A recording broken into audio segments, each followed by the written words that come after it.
Hello, everybody. Welcome to the Miss Camay Show. I am your host, Miss Camay, and I'm coming to you from the entertainment capital of the world, Las Vegas, Nevada, extending all the way to Windsor, Ontario, up in Canada. And I have the pleasure of interviewing Jenn Sadai today on the Miss Camay Show. Welcome to my show, Jenn. Thank you so much for having me. I have been so excited for our interview. I definitely want to highlight you and talk about you as an author and all of the things that you're doing. I definitely want to highlight how we met initially because I feel like it was a divine appointment. I agree. Yes. And so Jenn she is an author. She's written several publications, several books, I would say. I have a couple of hers here. Cottage Cheese Thighs, which is initially how we came to know each other. We'll talk a little bit about that in our interview. And then also Dirty Secrets of the World's Worst Employee. So I have the pleasure of reading this book authored by Jenn after her and I initially met. And I had recently gone through a workplace bullying experience. And so I found so many commonalities in this book, Jenn, and I know that you wrote Dirty Secrets before Cottage Cheese Thighs, right? Yes, that's correct. Yeah, and just I found so many commonalities and I could really relate to so many things that you wrote about in this book. And it really gave me a lot of insight as to, you, right? It gives a lot of details about me. Yes. So tell our audience, who is Jenn Sadai? What do you do? Where did you come from? How are you blessing the world with your amazing writings? Wow, that's a bit of a loaded question. I consider myself an advocate for those who maybe don't have a voice. And that's who I used to be. This all started when I was in a job that wasn't suited for me. Things weren't really going in the direction of writing. I wasn't doing any writing at the time. And an uncle who was very close to me was diagnosed with leukemia. And he asked me why I was a food and beverage manager when I was meant to be a writer. And so that's why I started my first book, and I wanted to try and focus on something that held me back. They always say you should write the book you needed when you were younger. So I've tackled my first book was Dark Confessions of an Extraordinary Ordinary Woman. And it dealt with the abuse I went through in a bad relationship, kind of those turbulent teenage years and a lot of mistakes I made. So that was the personal side. And when I was finished that, I kind of was starting to think about the professional side. Because when you're lacking self-esteem like I used to, you find yourself not just in bad romantic relationships, but you also tolerate less than you deserve in the workplace. Yes. That's what's kind of sparked Dirty Secrets of the World's Worst Employee, which deals a lot with workplace bullying, harassment, and trying to find your purpose in life. Yeah. It's so interesting how you make that connection. When we realize that we're not valuing ourselves and we are not honoring our worth in a intimate relationship, how it's so amazing that we don't do it in professional relationships or working relationships or, a girlfriend relationship, so the relationship is irrelevant. They're all relationships. And when you're not, recognizing your value and honoring your worth in one relationship, it absolutely is happening in other relationships as well. So very, very, very good point. That's amazing that, you made that connection.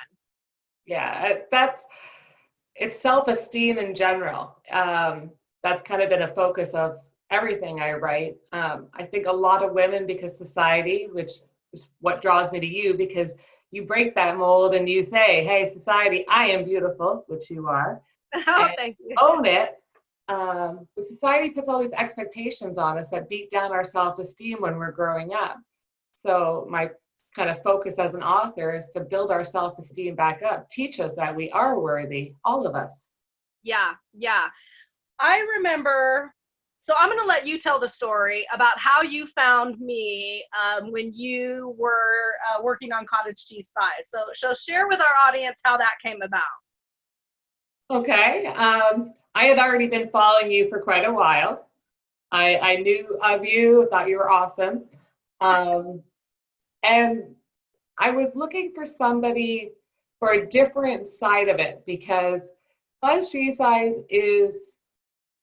it's not about weight. It's not about how you look. It's about loving yourself the way you are. And I saw all these posts from you that were just so positive and self-affirming, and you flaunt what you have and you love it and you encourage other women to do the same.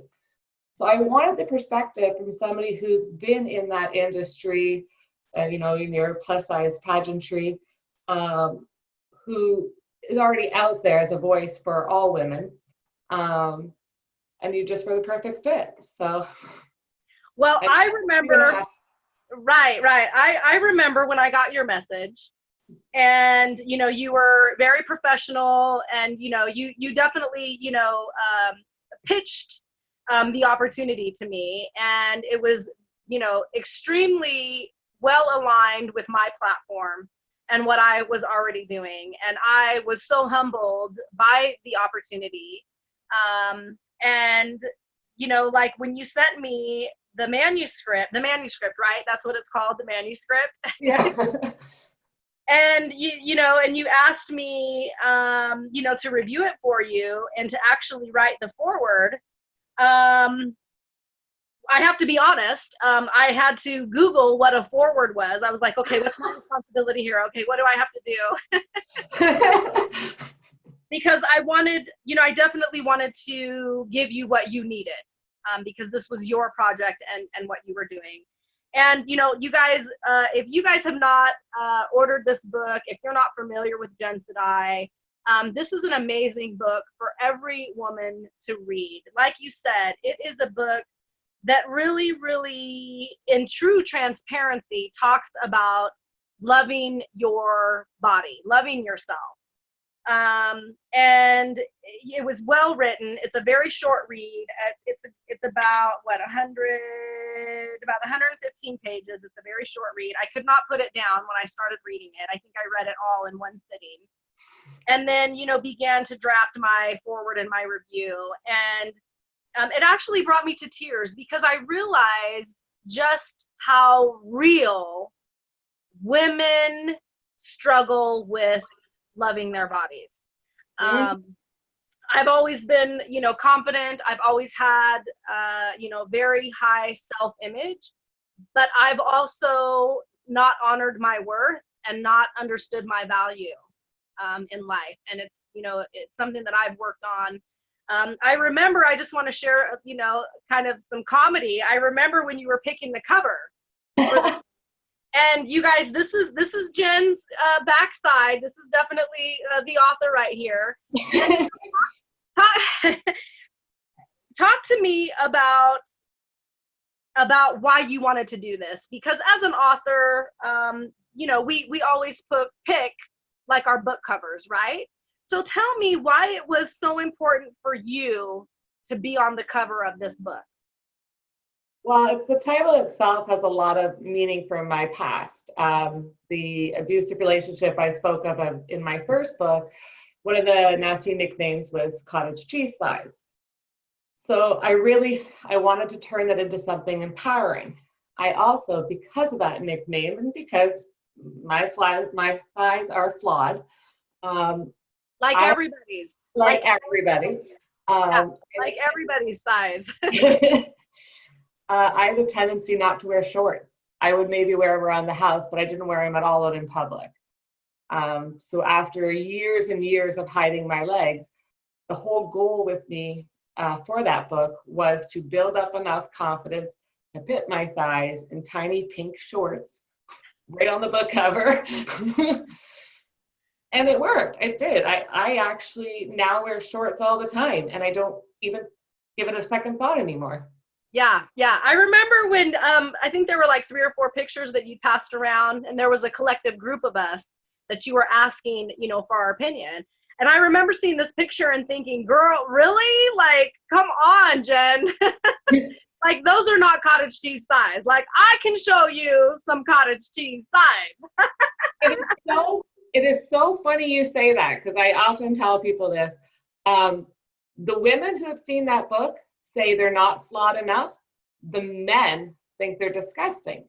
And it's because of the stereotype we've built in our society. The first day when I finally picked that cover, I was at work and I showed it to a group of people. And one guy actually ran away screaming, saying, "Oh, that's nasty." Wow. And I still went through with publishing it. Yeah, yeah. Well, It's not. It's beautiful. It's part of who I am. yeah, absolutely. And let's talk about that for a minute.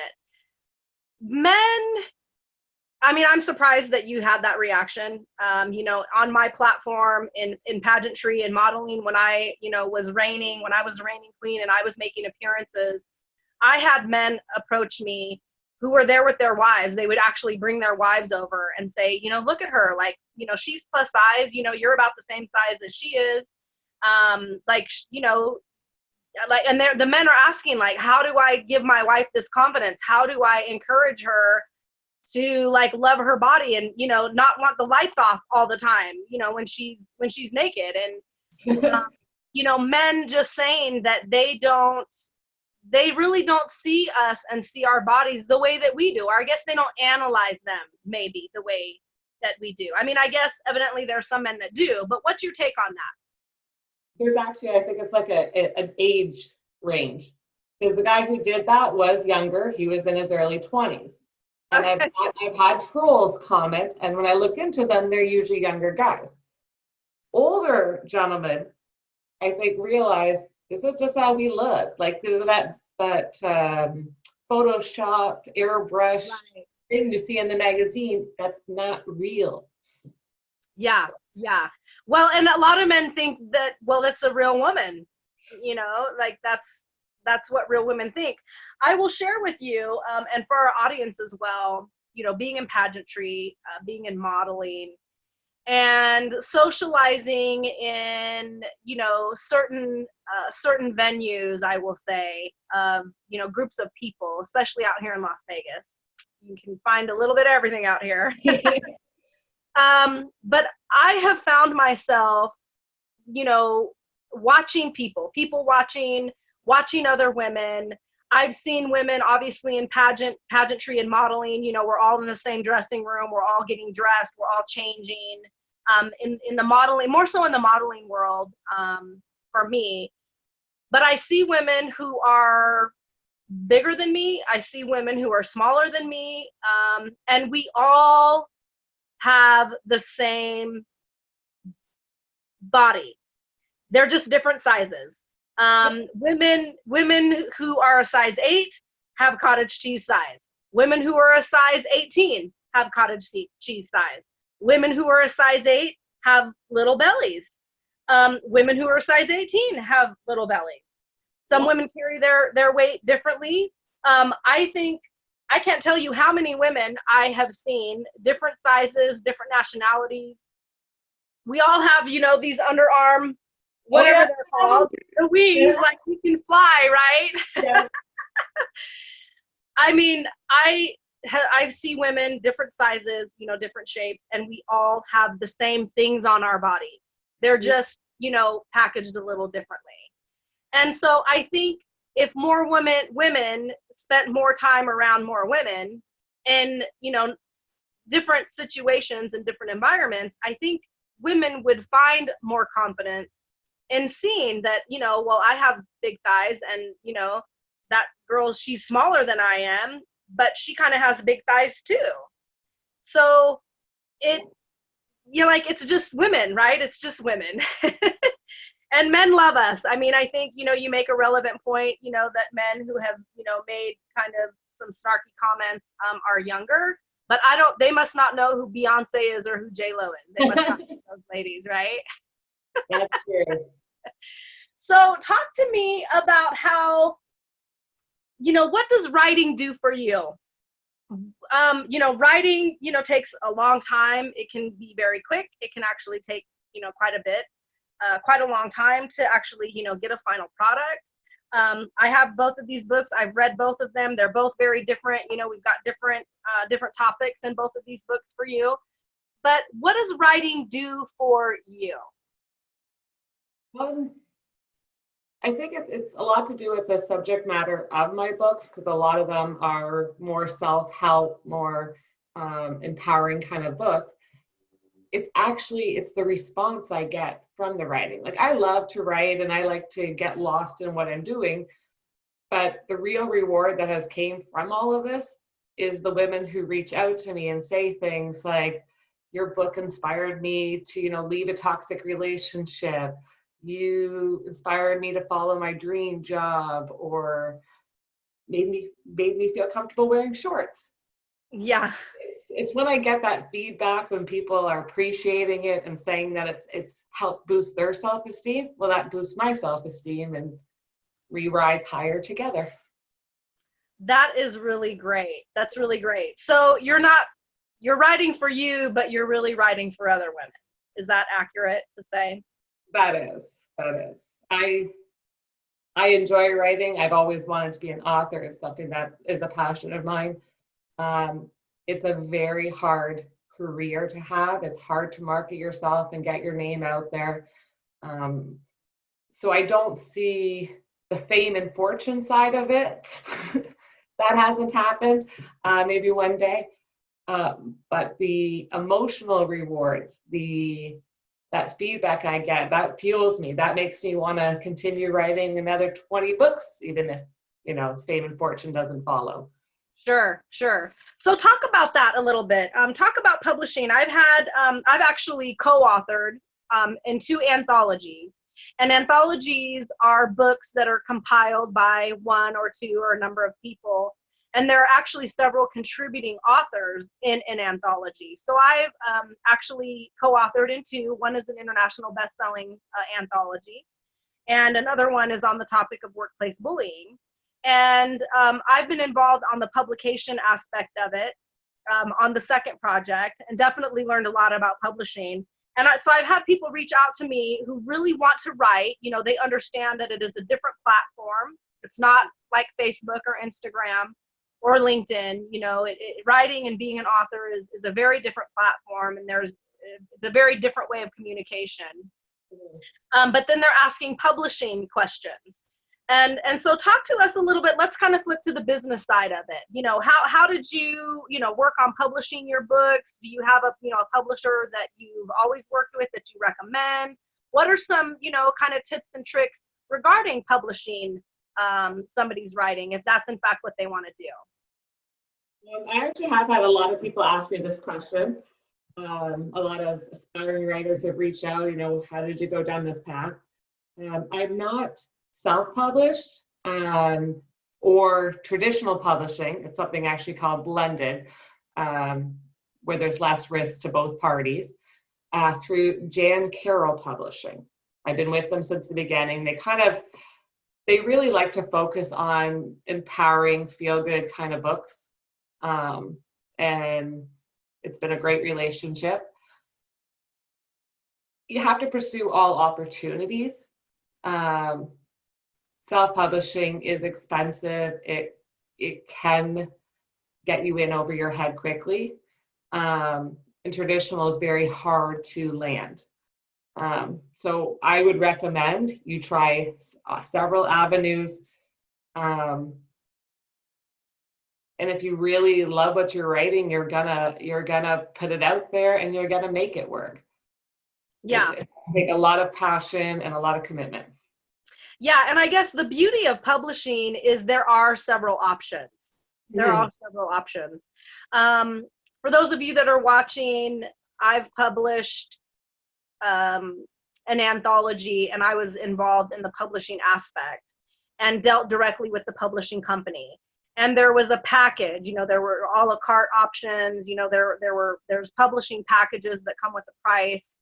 And I've also considered becoming a publisher myself and making the investment in, adding that platform under my umbrella of businesses, because there is, revenue to be generated from being a publisher. But you've got to make the investment. You have to, work with somebody who knows what you need to do and how you need to do it. Like, you definitely can't skip a step in the whole publishing aspect. Or like you, at the end of the day, you can work directly with a publishing company and really get your books published. Talk to me about, like the platforms that your books are on. Where can people find all of your books? I'm very excited about this because it's been expanding. I've had Amazon and Kubo online, Indigo chapters, some local in Canada, so you probably won't get to see them, a few local bookstores.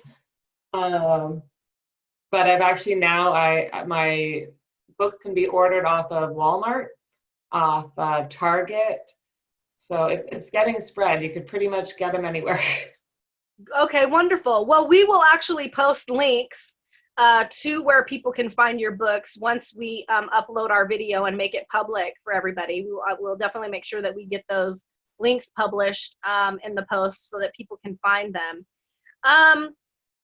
I want to ask kind of a personal question, and I know we've talked on the on a personal topic before. Your books definitely reveal a personal side of you.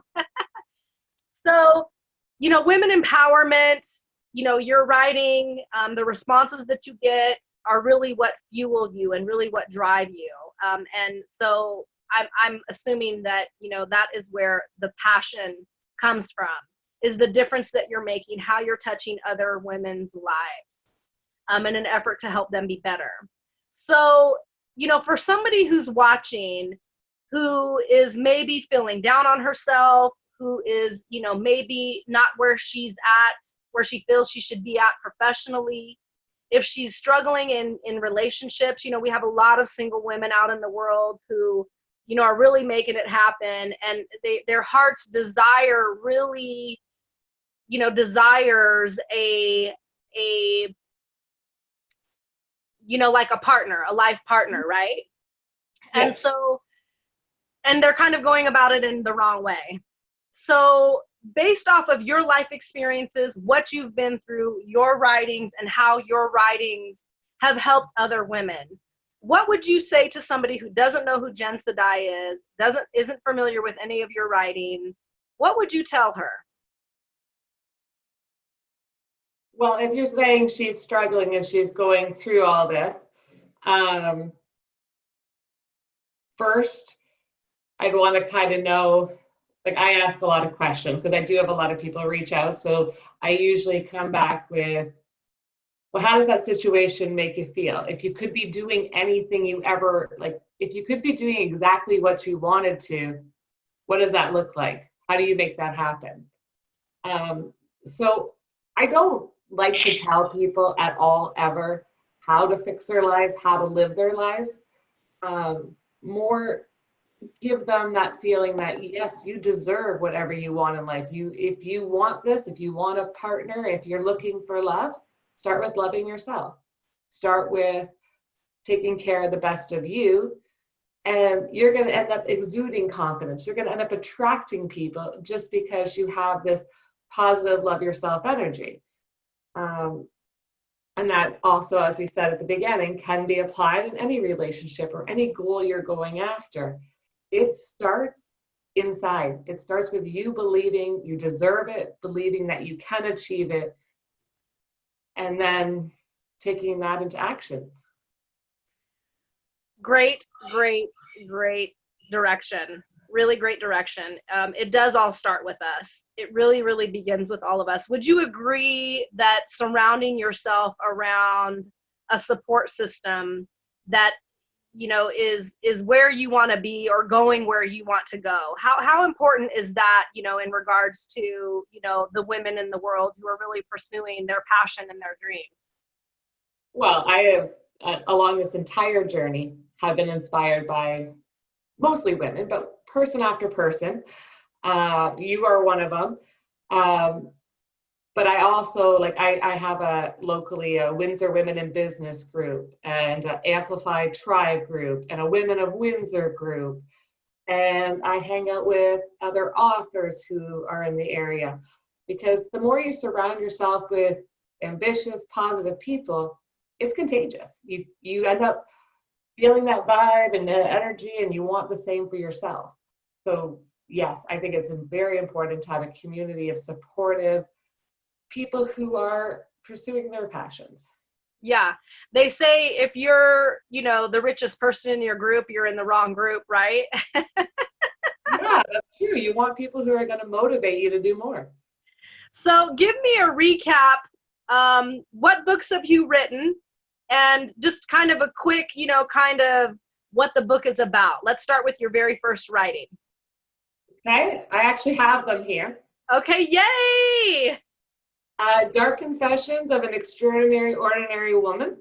So this was my personal story of toxic relationship, did some drugs and some bad things as a teenager, and how I put my life back together.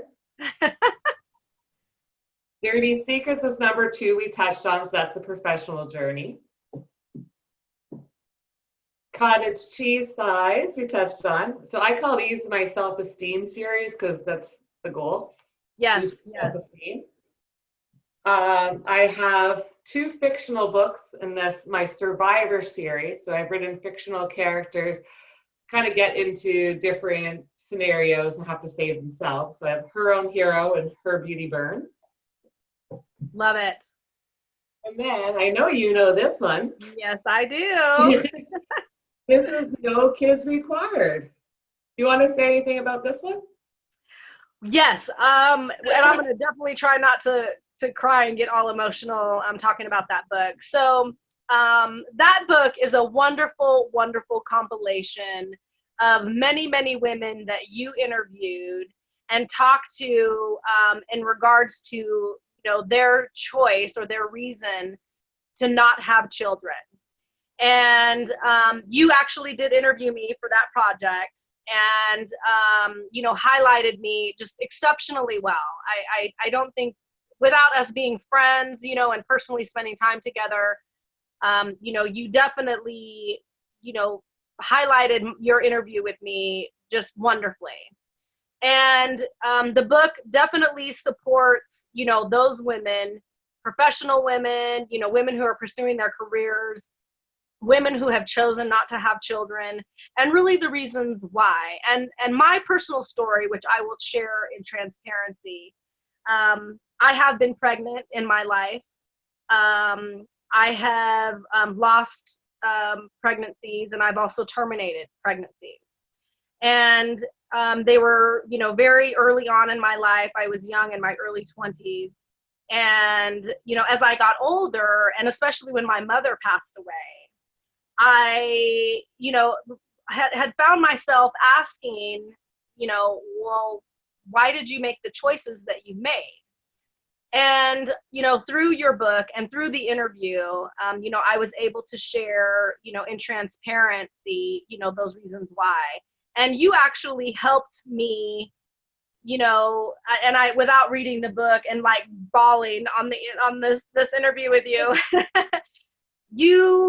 I think the message in the book, is like, these women decided not to have children. These are the reasons why. They're women from all over the world, all over the country, Canada and the US.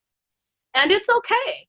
It's okay that we decided not to have children. And the reasons why we decided not to have children are okay. The choices that we made not to have children are okay.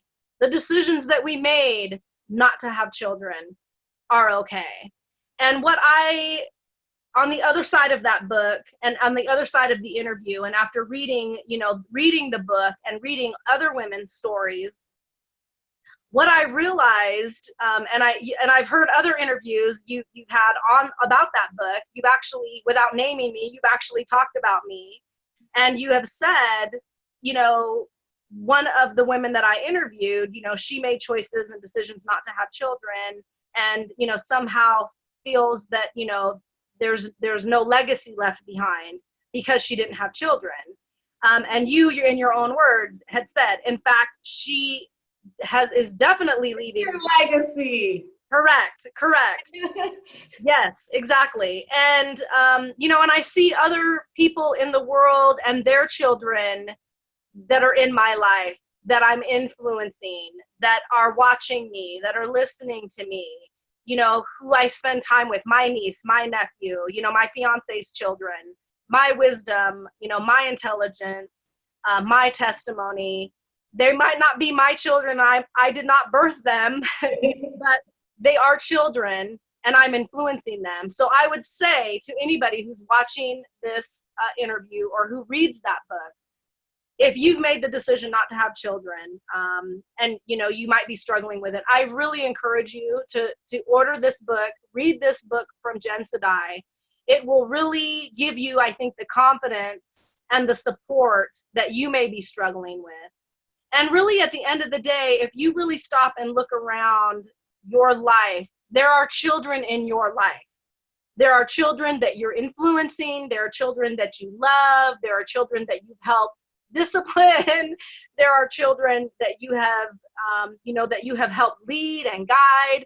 If you really stop and think about it, we don't have to, be pregnant and actually give birth to children to have children in our lives. So that is an amazing, amazing read. It was an amazing interview. The women who contributed to that project, in true transparency. What made you do that book? What made you do that? I actually have several close family members who chose to be child-free.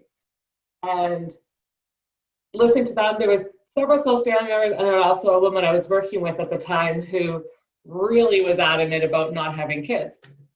And they were expressing to me all the prejudices they face because people make assumptions. Some people try and pressure them into having kids. So hearing what they were going through and being a stepmom, not a biological mom, I had some experience on the topic. It just felt like another thing I needed to address. Yeah. Another thing another spotlight you needed to shine in the world, right? Well, Jenn, go ahead. I was going to say, and you just right there, thanking me for how writing that touched you.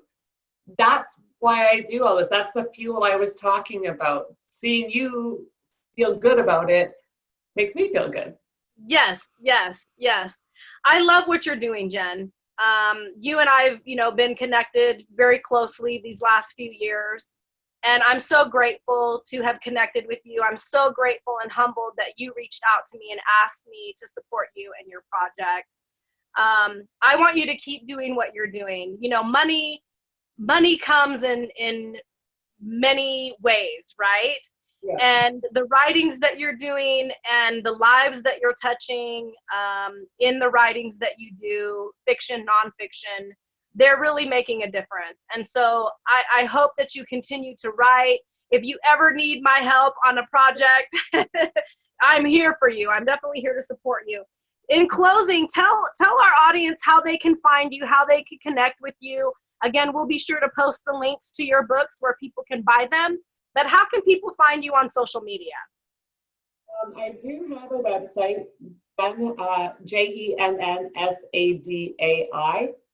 JennSadai.com. And on there has all the links. So I'm on Facebook as Dark Confessions of an Extraordinary Ordinary Woman. Twitter, author Jenn Sadai. Instagram, I think it just says Jenn Sadai. Okay, perfect. So just Instagram and Facebook. Are you on LinkedIn? Can people find you on LinkedIn? I am on LinkedIn as well. I'm on Pinterest, but don't use it nearly enough. There's too many wonderful options. I know, and it's just another platform we have to manage, right? It's too much. Way too much. Thank you so much for your interview today, Jenn. I so appreciate your time. I so appreciate you connecting with me and supporting my platform. It's been a pleasure. I know we will stay connected, and you know, make sure you tag me on that next book that gets published so I can move it around and share it and buy it and order it and read it. I love reading your writings. Thank you so much. I appreciate you. That's it for today, you guys. What was that? I said I appreciate you. You're so welcome. We're wrapping up our interview. It's been a pleasure. Thank you so much for tuning in, you guys. I'm Miss Camay. You're watching the Miss Camay Show live from the entertainment capital of the world, Las Vegas, Nevada. Catch me next week, same time, same place, Wednesday, 2 p.m. right here on Zoom. Thanks so much, Jen. Thank you. Have a great day. I'll see you soon. You too.